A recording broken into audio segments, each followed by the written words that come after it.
Annie Oakley was one of the greatest sharpshooters of all time and is considered one of America's first celebrities. She is known for performing amazing feats of acrobatics and shooting across the world.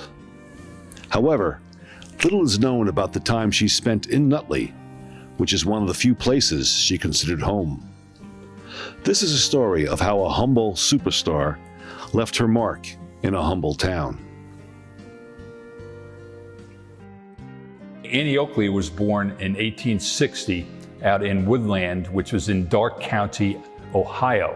So she lived there in a pioneer log cabin, and it was a rural area, very difficult area to farm and to make a living in. She ended up with 5 sisters and 1 brother. So she was the oldest, and she was the one who became her father's favorite and actually took over when her father passed away. She was taught how to shoot a rifle at a very young age of 5. She could hunt food for the family, and she could try to support them. At one point, her sister and her were put into what then was called a poorhouse. And the poorhouse was where there was people that ran it, and they trained children to learn how to sew and run a household and prepare them for life so that they could help to become wives, or husbands, and learn how to run a family. Unfortunately, after she was there for a short time, they parceled her out to another family, and she pretty much was a slave, treated as a slave. She did not get paid.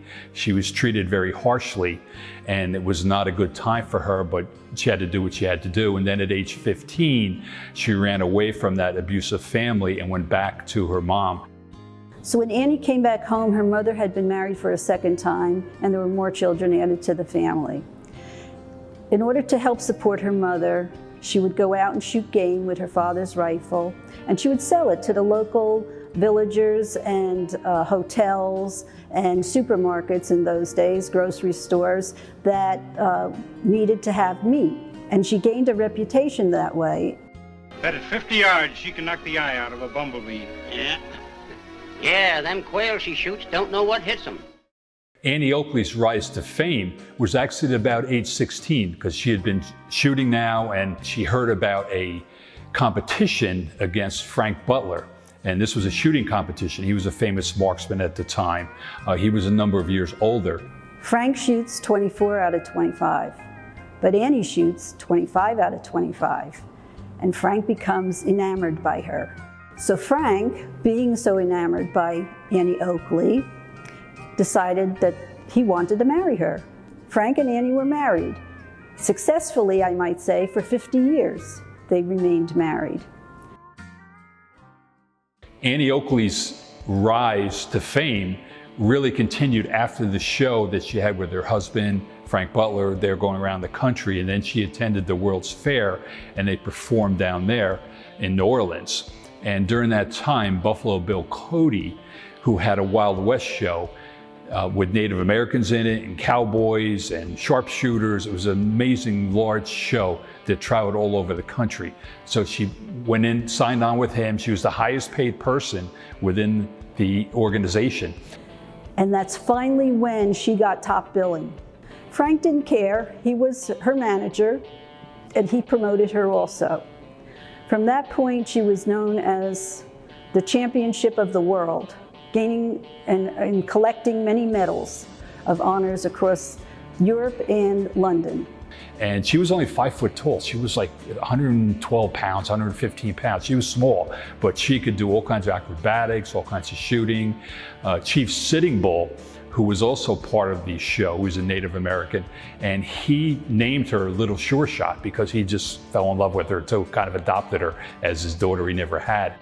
So then once she was in that show, she was just exposed to everyone. And then Mark Twain, who also came to Nutley at one point, went to see her in Long Island and called up Cody, who was a good friend of his, says, "You have to take this show to Europe because the show is so great and the people in Europe don't understand our Wild West. And this is more realistic." So she went there with the show and shot for the shows for the crown heads of Europe. It was really interesting that she had exposure to all the crown heads of Europe, major people here in the United States, people with money, people that were influential. So she was just known by everybody. She was an international, true international celebrity.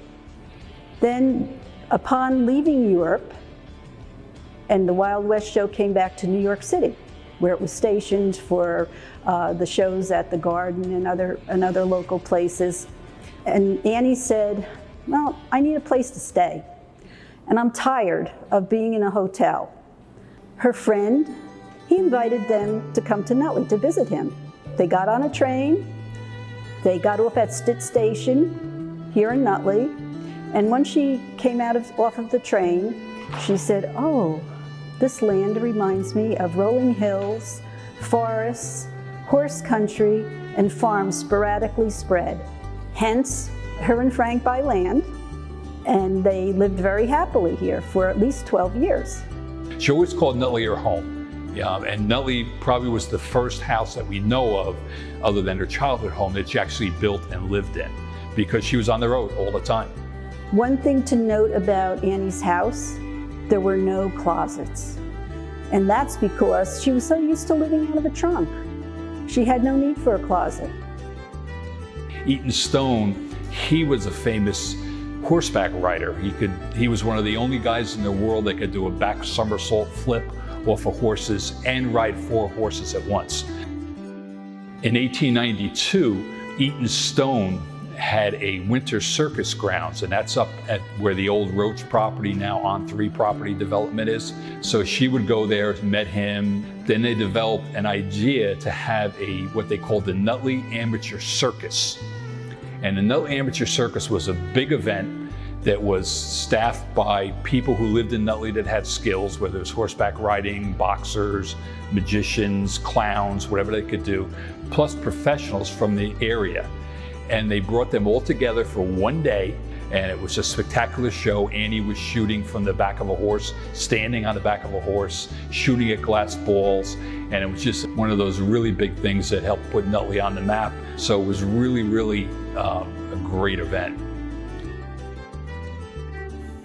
Unfortunately, in 1901, Annie Oakley was involved in a train accident and suffered a spine injury.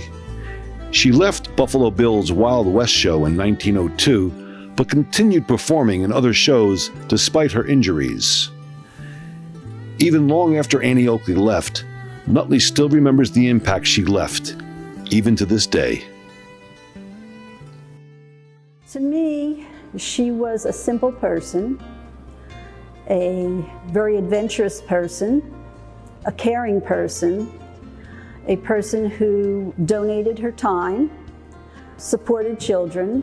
She really fought for women to receive equal pay. She wanted a women sharpshooters to be in the Army, and but she was turned down for that. But she was eventually brought onto a lot of the military bases and taught the men how to shoot. She gave a lot of lessons, so she gave back a lot to her country back in those days too. So she was pretty much active for over 50 years in shows and helping the country and entertaining people and socializing. If we want to go into how Nutley has memorialized her, we have first at the post office, there's a WPA mural down there, which is gorgeous, and it's the return of Annie Oakley, and it's actually a scene from the Wild West show, the Bill Cody Wild West show. The Nutley Museum has an extensive collection, maybe one of the better collections in the world, of some of her medals, some of her guns, some of the coins that she shot out, the playing cards. So we have a lot here and tons of pictures of her.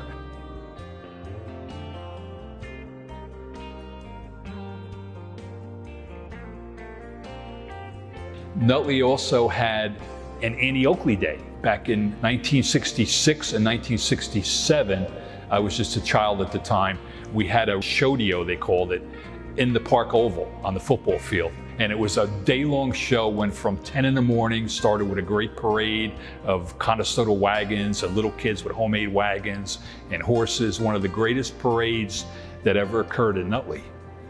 And then they went on to do a show in the Oval where they had steer wrangling and trick riding. And I remember watching that at like 6 o'clock at night. It was an all-day event to go there. I would say Annie Oakley was ahead of her time.